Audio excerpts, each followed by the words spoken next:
ሰላም፣ ወደዚህ ጥልቅ ምርመራ እንኳን በደህና መጣችሁ። ዛሬ የምንዳስሰው ርዕስ ትንሽ ከበድ ያለ ይመስላል፣ ግን ሁላችንንም የሚነካ ነው። ይህም የሰው ልጅ ታሪክ ከየት ተነስቶ የት እንደገባ የሚመረምሩ ስነ መለኮታዊ ጽሑፎችን ነው። ሁላችንም ያው የአዳምና ሔዋንን ታሪክ ሰምተናል፣ ግን ዛሬ በእጃችን ያሉት ምንጮች ከምናውቀው ታሪክ ጀርባ ያለውን ውስብስብና ምናልባትም ያልተጠበቀ ምክንያት እንድናይ ይጋብዙናል። አዎ በጣም የዛሬው ምርመራችን ተልዕኮም ይሄው ነው። እነዚህ ጽሑፎች የሚያነሷቸውን መሰረታዊ ጥያቄዎች መመርመር። የሰው ልጅ የተፈጠረበት እውነተኛ ዓላማ ምንድን ነው? ነገሮች እንዴት ተበላሹ? እና ያ መበላሸት ዛሬ ለምንኖርበት ዓለም ምን ትርጉም አለው? ይህንን ስንመረመር የምንጠቀመው በሁለት ተጻራሪ ጽንሰ ሐሳቦች ላይ ነው። ይኸውም የፍቅር ሕግ እና የጉልበት አገዛዝ። በጣም ጥሩ መነሻ ነው። እንግዲያው ከመጀመሪያውን ጀምር። እንደ ምንጮቹ ከሆነ አዳም ለምን ተፈጠረ? ብዙ ጊዜ የምንሰማው እግዚአብሔርን እንዲያመልክና ምድርን እንዲገዛ ነው። ግን እነዚህ ጽሑፎች ከዚህ የተለየ ነገር ሚሉ ይመስለኛል። በእርግጥም ይላሉ። የመጀመሪያው ምክንያት ብዙዎቻችን ከምናውቀው ታሪክ በእጅጉ ይለያል። ምንጮቹ እንደሚሉት አዳም በራሱ እንደ ዋና ገጸ ባህሪ ሳይሆን ወደፊት ለሚመጣው መለኮታዊ ተዋናይ መድረክን እንደሚያዘጋጅ ሰው ነው የተፈጠረው። ቅርፍት ወይም ዕቃ የሚለውን ቃል ነው የሚጠቀሙት። ቆይ እስቲ፣ ቅርፍት የሚለው ቃል በጣም ጠንካራ ቃል ነው። ይህ ማለት የመጀመሪያው አዳም በራሱ ፍጻሜ ወይም ዋጋ አልነበረውም ማለት ነው? ዝም ብሎ መያዣ ነበር? በጣም ጥሩ ጥያቄ ነው። ጽሑፎቹ ዋጋ አልነበረውም አይሉም። ነገር ግን የተፈጠረበት ዋና ዓላማ ከራሱ ማንነት የላቀ እንደሆነ ያስረዳሉ። ሐሳቡ እንዲህ ነው። ፍጥረት በኃጢአት ምክንያት በሚመጣ ስቃይ ውስጥ እስካለ ድረስ የተጠናቀቀ ወይም ሙሉ አይደለም። ይህንን ስቃይ ለማስወገድ እና ፍጥረትን ወደ ሙሉነቱ ለመመለስ መለኮታዊው ውልድ ራሱ የፍጥረት አካል ሆኖ መምጣት ነበረበት። ስለዚህ የመጀመሪያው አዳም የተፈጠረው ፍጥረትን ከስቃይ ሊያላቀቅ ለመጣው ለመጨረሻው አዳም አካላዊ ማደሪያ እንዲሆን ነው ይላሉ። ገባይ። እንግዲያውስ ያልን ያለነው የመጀመሪያው አዳም ታሪክ የአንድ ትልቅ ድራማ የመጀመሪያው ምዕራፍ ነው ማለት ነው። ዋናው ገጸ ባህሪ ገና ወደ መድረክ አልገባም ነበር እና ይህ የመጨረሻው አዳም ወይም ኢየሱስ ዓለምን በሚገዛበት ጊዜ የሚጠቀምበት መርህ ደግሞ የፍቅር ሕግ ነው ይላሉ ምንጮቹ። ልክ ነው። የፍጥረት ስቃይ የሚያበቃው ሁሉም ነገር ለዚህ የፍቅር አገዛዝ ሲገዛ ብቻ እንደሆነ ያምናሉ ምንጮቹ። አንደኛ ቆሮንቶስ 15ን በመጥቀስ ይህን ያጠናክራሉ። ጠላቶቹን ሁሉ ከእግሩ በታች እስኪያደርግ ድረስ ሊነግስ ይገባዋልና ይላል። የመጨረሻውም ጠላት ሞት ነው። እውነት ነው። ይህም ሁኔታ የመጨረሻው አዳም የፍቅር አገዛዙን የሚቃወሙትን ነገሮች በሙሉ የሚያጠፋበትን አንድ ታላቅ መንፈሳዊ ፍልሚያ ያሳያል። ቆይ የሚቃወሙ ነገሮች ሲባል የግድ ሰዎችን ብቻ ነው የሚያመለክተው ወይስ እንደ ስግብግብነት፣ ጥላቻ ያሉ ጽንሰ ሐሳቦችንም ይጨምራል? ምንጮቹ ይህንን እንዴት ነው የሚያብራሩት? ሁለቱንም ያካትታል።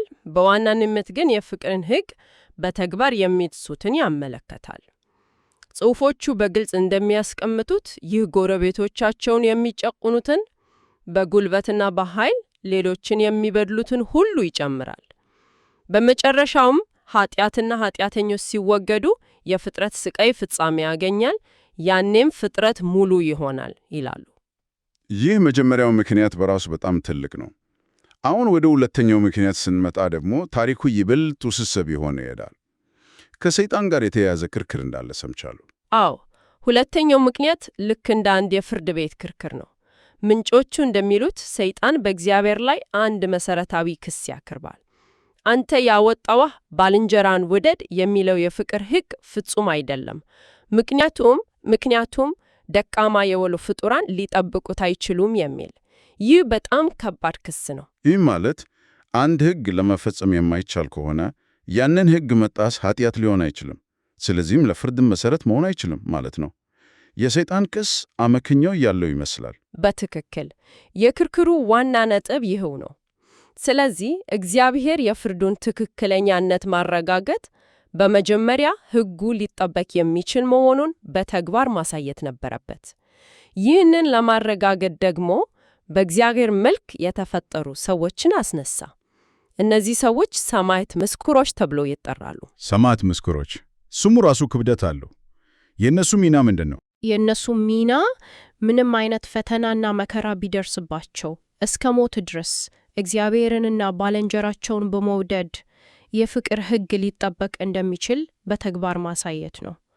የኢዮብ ታሪክ ለዚህ እንደ ዋና ምሳሌ ተጠቅሷል። ኢዮብ ሁሉንም ነገር ቢያጣም በእግዚአብሔር ላይ ያለውን እምነትና ፍቅር አላጎደለም። በዚህም የሰይጣንን ክስ ውድቅ አድርጓል። ገባኝ።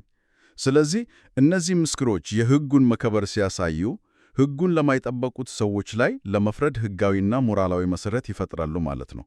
አዳምም የተፈጠረው እንደዚህ አይነት የመጀመሪያው ምስክር እንዲሆን ነበር። በትክክል የአዳም ተልዕኮ የክርስቶስን መልክ በማንጸባረቅ ማለትም የፍቅርን ሕግ በመጠበቅ የሕጉን ትክክለኛነትና ሊከበር እንደሚችል ማረጋገጥ ነበር። ስለዚህ የሰው ልጅ የተፈጠረበት ዓላማ በእነዚህ ጽሑፎች መሠረት ይህን ይመስላል። አንደኛ፣ ለመጨረሻው አዳም መለኮታዊ ተልዕኮ አካላዊ መሠረት መሆን። ሁለተኛ፣ የሰይጣንን ክስ ውድቅ በማድረግ የፍቅር ሕግን ትክክለኛነት ማረጋገጥ። እንግዲህ አዳም የተፈጠረበት ዓላማ ይህን ያህል ታላቅ ከሆነ ሁሉም ነገር የተበላሸው የት ጋ ነው? ይህ ታላቅ ዕቅድ እንዴት ሊክሸፍ ቻለ? ያው ውድቀቱ እንደ ፍቅር ክሽፈት ነው የቀረበው። በጣም በቀጥተኛ ቋንቋ ጽሑፎቹ እንደሚሉት አዳም ከእግዚአብሔር ይልቅ ሔዋንን የበለጠ ወደደ። ይህ ማለት ፍቅሩ ቅደም ተከተሉን ስቷል ማለት ነው። ይሄ ነገር ትንሽ ግራ ያጋባል። አዳም ከእግዚአብሔር ይልቅ ሔዋንን ወደደ ሲባል ፍቅር በራሱ እንዴት የውድቀት ምክንያት ሊሆን ቻለ? ፍቅር ጥሩ ነገር አይደል? ጥያቄው በጣም መሰረታዊ ነው። ምንጮቹ እንደሚሉት ችግሩ ፍቅሩ ራሱ ሳይሆን የፍቅሩ መጠንና ቅደም ተከተል ነው። ለእግዚአብሔር ሊሆን የሚገባውን የመጀመሪያ ደረጃ ፍቅር ለፍጡር ሲሰጥ ሚዛኑን ስቷል። በዚህም ምክንያት በሔዋን በኩል የመጣውን የሰይጣንን ፈተና ለመቋቋም ያስችል መንፈሳዊ ጥንካሬ ያጣ። በውጤቱም እግዚአብሔር አትብላ ብሎ የሰጠውን ትእዛዝ በመጣስ የፍቅር ሕጉን አፈረሰ። ውጤቱ ወዲያውኑ ነበር። ምንጮቹ ኃጢአት የሠራ ሁሉ የኃጢአት ባሪያ ነው የሚለውን መሠረታዊ ሐሳብ ይጠቅሳሉ። እውነት ነው። በዚህ መሠረት አዳም ሕጉን በመጣሱ የኃጢአት ባሪያ ሆነ። ይህም ማለት በቀጥታ በሰይጣን ግዛት ወይም አገዛዝ ስር ወደቀ ማለት ነው። ያቺ ቅስበት የሰው ልጅ ታሪክ የተለወጠባት ናት። ይህ በጣም ከባድ ውጤት ነው። የዓለም የአገዛዝ ስርዓት ተቀየረ እያልን ነው። ከፍቅር ሕግ ወደ ምን አይነት ስርዓት ተለወጠ? ወደ የጉልበት አገዛዝ ተለወጠ። ምንጮቹ ይህንን ዓለም ኃይለኛ ደካማውን የሚበላበት ስርዓት የሰፈነበት እንደሆነ ይገልጹታሉ። ይህንን ጽንሰ ሐሳብ በቀላሉ ለመረዳት ያው በዱር አራዊት ዓለም ያለውን ጉልበተኛ ያሸንፋል የሚለውን መርህ ማሰብ እንችላለን። ሰርቫይቫል ኦፍ ዘ ፊተስት። ብዱክ ከውድቀቱ በኋላ የሰው ልጅ ማህበረሰብ በዚህ መርህ መመራት ጀመረ። የፍቅር መርህ ሙሉ በሙሉ በኃይልና በጉልበት ስርዓት ተተክቷል። ጉልበት ፍትህ ነው የሚለው አስተሳሰብ ማይት ሜክስ ራይት የዓለም መመሪያ ሆነ። ይህንን የሚያጠናክር ማስረጃ ከምንጮቹ አለ። አው በጣም ግልጽ የሆነ ማስረጃ ያቀርባሉ። የሉቃስ 4ን ታሪክ ይጠቅሳሉ።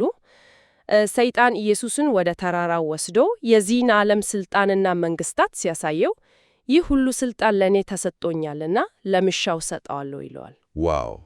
ምንጮቹ እንደሚሉት ይህ ቃል በቃል የፖለቲካ ስልጣን፣ መንግስታት እና የዓለም መዋቅሮች በሙሉ ከውድቀቱ ጊዜ ጀምሮ በማን ቁጥጥር ስር እንደዋሉ የሚያሳይ ትልቅ ማስረጃ ነው። ሰይጣን ይህ ሁሉ የኔ ነው እያለ ነው። በጣም አስደንጋጭ ሐሳብ ነው። በውድቀቱ ምክንያት የሰው ልጅ የአገዛዝ መርህ ብቻ ሳይሆን ውስጣዊ ተፈጥሮም እንደተለወጠ ጽሑፎቹ ይጠቀሳሉ። ዘፍጥረት 3 ላይ ምድር ከአንተ የተነሳ የተረገመች ትሁን የሚለው ቃል ተጠቅሷል። ይህንን እርግማን እንዴት ነው የሚተረጎሙት? እዚህ ላይ ያለው ትርጓሜ በጣም የሚስብና ምሳሌያዊ ነው። ብዙ ሰው ምድር ሲባል የሚያስበው መሬትን ወይም አካባቢ ነው። ነገር ግን እነዚህ ምንጮች እንደሚሉት በምሳሌያዊ አነጋገር ሰው የተሰራው ከአፈር ስለሆነ ምድር የሰው ልጅን ስጋዊ ተፈጥሮ ትወክላለች። ማለትም እርግማኑ የተጣለው በውጪ ባለው መሬት ላይ ብቻ ሳይሆን በሰው ልጅ ውስጣዊ ተፈጥሮ ላይ ነው። በትክክል። ስለዚህ እርግማኑ ማለት የሰው አካል ወይም ስጋዊ ተፈጥሮ የስጋ ምኞትን ማፍራት ጀመረ ማለት ነው። ይህ ምኞት ደግሞ በእሾህና በአሜከላ ይመሰላል። እሾህና አሜከላ ጥሩ ፍሬ እንደማይሰጡ ሁሉ የአዲሱ የሰው ተፈጥሮም የራስን ጥቅም ብቻ የማሳደድ የስግብግብነትና የራስ ወዳድነት ዝንባሌዎችን ማብቀል ጀመረ ይላሉ። ስለዚህ በጉልበት ላይ የተመሰረተው የሰይጣን አገዛዝ ደካሞች እንዲሰቃዩ ማድረጉ አይቀሬ ነው። ስለዚህ የውድቀቱ መጀመሪያው ትልቅ ውጤት የዓለም ሥርዓት ከፍቅር ወደ ጉልበት መቀየሩና በዚህ ምክንያት የሚመጣ ስቃይ ነው። ሌላስ ምን ውጤት ተከተለ? ሌላኛውና ምናልባትም ከሁሉም በላይ ከባዱ ውጤት ሞት ነው። ሞት በሁለት መልኩ ይገለጻል። የመጀመሪያው መንፈሳዊ ሞት ነው። ኃጢአት ማለት ከእግዚአብሔር ሕይወት መለየት ነው። ምንጮቹ ኤፌሶን 2ን ይጠቅሳሉ። በበደላችሁና በኃጢአታችሁ ሙታን ነበራችሁ ይላል።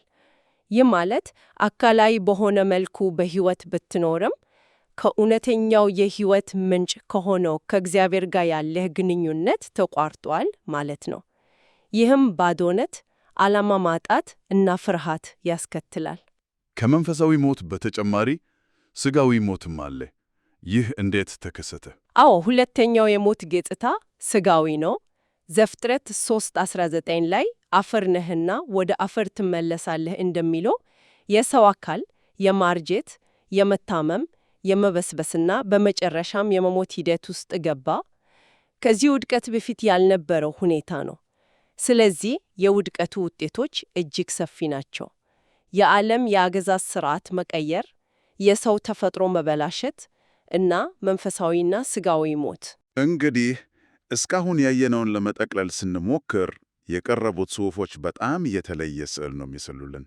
የሰው ልጅ የተፈጠረበት ሁለት መሠረታዊ ዓላማዎች ነበሩ። አንደኛው ፍጥረትን ከስቃይ ለማላቀቅ ለሚመጣው ለመጨረሻው አዳም እንደ ዕቃ ወይም መያዣ ሆኖ ማገልገል ነበር። ሁለተኛው ደግሞ የሰይጣንን ክስ በመቃወም ማለትም የእግዚአብሔር የፍቅር ሕግ ከባድ ቢመስልም ሊከበር የሚችልና ትክክለኛ መሆኑን በተግባር ማረጋገጥ ነበር። ይህንን በማድረግ የሰው ልጅ የእግዚአብሔር የፍርድ ሥርዓት ፍትሐዊ መሆኑን የሚመሰክር ሰማዕት ምስክር መሆን ነበረበት።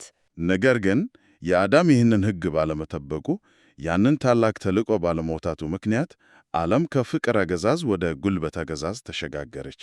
ይህ ደግሞ ወደ ስቃይ፣ ጭቆናና በመጨረሻም ወደ ሞት መራ። ይህም የአዳምን ታሪክ እንደ ቀላል አለመታዘዝ ብቻ ሳይሆን በአንድ ታላቅ ሕጋዊና መንፈሳዊ ጦርነት ውስጥ እንደ ወሳኝ ምዕራፍ እንድንመለከተው ያደርገናል። በትክክል አጠቃላይ አቀራረቡ የተገነባው በሁለት ተቃራኒ የአገዛዝ መርሆች መካከል ባለው ግጭት ላይ ነው። ይኸውም ፍቅር ከጉልበት ጋር።